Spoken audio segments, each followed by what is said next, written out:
Baik, sebelumnya Ibu mulai ya untuk pelajaran hari ini. Assalamualaikum warahmatullahi wabarakatuh. Oke, apa kabar nih adik-adik siswa kelas 11C yang Ibu sayangi dan Ibu banggakan? Oke, semoga sehat semua ya. Nah, sebelum kita mulai pelajaran pada pagi hari ini, kita berdoa terlebih dahulu ya, sesuai agama dan kepercayaan masing-masing. Berdoa dipersilahkan.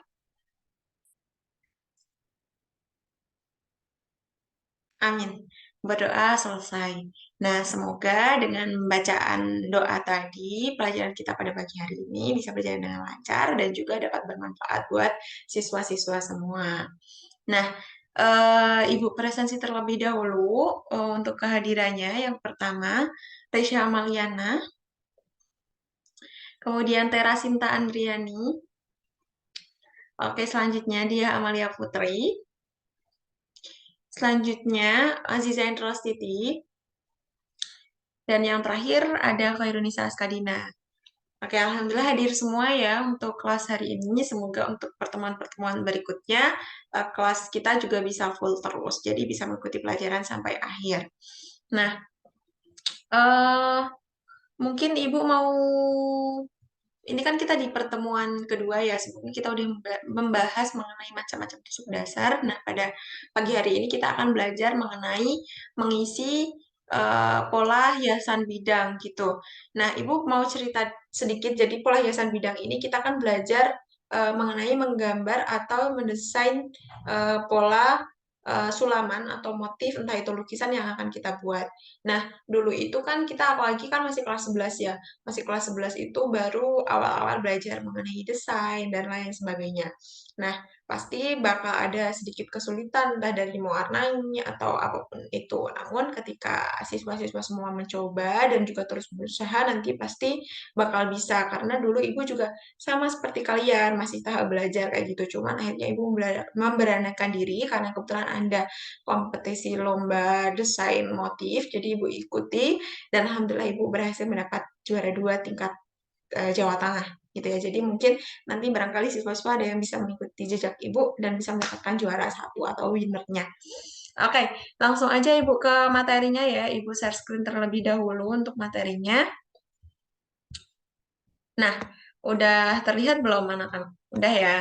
Nah, untuk tujuan pembelajaran dari pola hiasan bidang ini, apa sih yang harus dicapai oleh siswa-siswa semua? Itu ada dua tujuan. Yang pertama, itu siswa dapat menyebutkan dan menjelaskan macam-macam pola hiasan bidang. Jadi, harus bisa memahami dan juga menjelaskan apa sih pola hiasan bidang itu, macam-macamnya apa aja, dan apa penjelasannya itu harus udah di luar kepala. Kemudian yang kedua untuk yaitu mengidentifikasi cara menggambar macam-macam pola hiasan bidang. Jadi selain memahami dan bisa menjelaskan, siswa diharapkan juga bisa menggambar desain macam-macam pola hiasan bidang. Nah, langsung aja ke materinya. Pola hiasan bidang itu apa sih? Pola hiasan bidang itu apa sih, Bu? Fungsinya buat apa? Mungkin dari siswa-siswa bertanya-tanya ya. Jadi pola hiasan bidang itu merupakan pola hiasan yang sengaja didesain sesuai dengan bidang atau bentuk bendanya.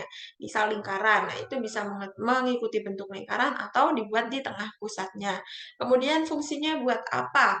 Jadi fungsinya nanti ketika kita hendak membuat busana yang di situ ada unsur sulamannya atau mungkin lukisannya, ada motifnya. Nah, di situ kita bisa memperkirakan apakah itu nanti serasi ketika udah jadi, apakah seimbang atau tidak.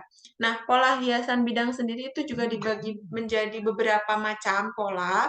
Itu ada batas, sudut. Nah, di sini Ibu akan langsung saja menjelaskan beberapa dari macam-macam pola hiasan bidang tersebut.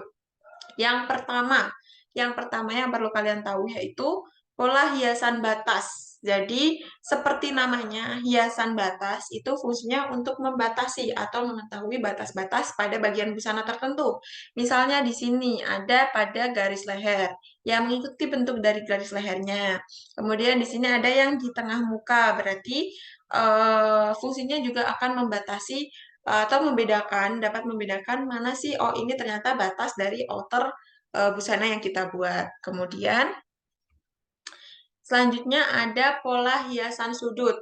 atau mengisi sudut. Misalkan kalian buat taplak meja berbentuk kotak. Nah, kalian bisa isi sudutnya, keempat sudutnya, itu bisa simetris atau asimetris. Kalau simetris, di sini berarti kalau contoh simetris nih, di sini misalkan ukurannya segini, berarti nanti yang di sini juga sama, ukurannya segini. Tapi kalau asimetris, bisa jadi ujung yang sebelah sini lebih kecil, namun sama-sama mengisi hiasan atau pola hiasan sudut.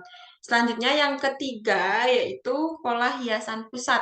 Pusat artinya tengah atau center. Jadi fungsinya untuk mengisi bagian tengah eh, produk yang akan kita buat. Misalkan di sini ada baju di tengah mukanya. Jadi pola hiasan pusatnya berada di tengah muka atau pas bagian senternya. Kemudian selanjutnya yang kelima yaitu pola hiasan arah istimewa. Arah istimewa artinya pola hiasan yang dirancang sesuai dengan bentuk atau bidang yang akan dihias. Jadi misalkan garis leher, kita bisa mengikuti garis leher yang kita buat, atau kerah, kita ikutin saja polanya menyesuaikan dengan bentuk kerah seperti itu, atau mungkin di ujung kaf atau manset atau lengan itu kita bisa mengikuti uh, produk yang akan kita buat. Kemudian ada pola hiasan serak. Pola hiasan serak itu artinya motif ditempatkan pada jarak-jarak tertentu, namun masih proporsional. Jadi ditebarkan secara acak, namun tetap penempatan motifnya itu dilakukan secara berulang-ulang, seperti itu. Nah, ini contohnya ya, jadi tetap teratur posisinya. Kemudian, mungkin itu aja ya untuk jenis-jenis pola hiasan yang Ibu jelaskan. Tadi ada berapa anak-anak? Ya, benar banget. Ada 1, 2, 3, 4, 5, ada 5. Ya, ada 5 tugas. Ada 5 tugas, mohon maaf. Ada 5 materi atau 5 macam-macam pola hiasan bidang. Masih ingat nggak yang pertama? Yang pertama itu pola hiasan batas, kemudian pola hiasan sudut, yang ketiga pola hiasan pusat, yang keempat pola hiasan arah istimewa, dan yang terakhir itu pola hiasan serak. Nah, kayak gitu ya teman-teman.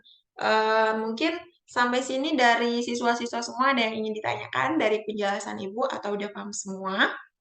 Ibu hitung 1 sampai 3. 1, 2, 3. Oke, berarti nggak ada ya, karena nggak ada yang raise hand, nggak ada yang bertanya, atau nggak ada yang langsung on mic. Udah nggak, jikalau udah nggak ada yang ingin ditanyakan, Ibu ada hadiah buat kalian. Apa sih hadiah? Tugas. Ada tugas, cuman tenang, nggak berat kok. Cuman satu tugas aja. Jadi pada pertemuan hari ini, Ibu minta tolong ke siswa-siswa semua untuk membuat satu aja pola hiasan bidang. Itu bebas, mau ngambil dari kelima pola hiasan yang tadi udah Ibu sebutin, atau kalian mau searching di Google itu juga boleh. Dan untuk motifnya juga sekreatif kalian, mau ngambil motif bunga, atau mungkin mau ngambil siluet, atau mungkin mau terserah kalian untuk motifnya, Ibu bebaskan. Nah, untuk ketentuannya itu di kertas A3 ya, kertas A3 bebas mau sketchbook atau buku gambar biasa, yang penting kertas A3. Kemudian untuk desain yang dibuat itu depan belakang, meliputi desain sketsa, sajian, sama desain produksi. Untuk deadline-nya 1 minggu ya anak-anak, jadi bisa dipersiapkan atau dicicil setelah ini, setelah Zoom selesai. Zoom nggak akan lama-lama kok. Mungkin di sini untuk tugas mandiri dari siswa-siswa semua ada yang ingin ditanyakan. Untuk pengumpulan nanti bisa ke Google Classroom ya, Google Classroom seperti biasa pengumpulan tugasnya di Google Classroom yang sama. Gimana? Ada yang ingin ditanyakan lagi? Baik, kalau udah nggak ada, mungkin Ibu cukupkan aja ya untuk pertemuan pada pagi hari ini. Nanti kalau ada pertanyaan bisa disampaikan di chat atau di grup. Nah, mungkin itu saja yang bisa Ibu sampaikan sebelum kita mengakhiri pelajaran pada pagi hari ini. Berdoa dipersilahkan. Amin.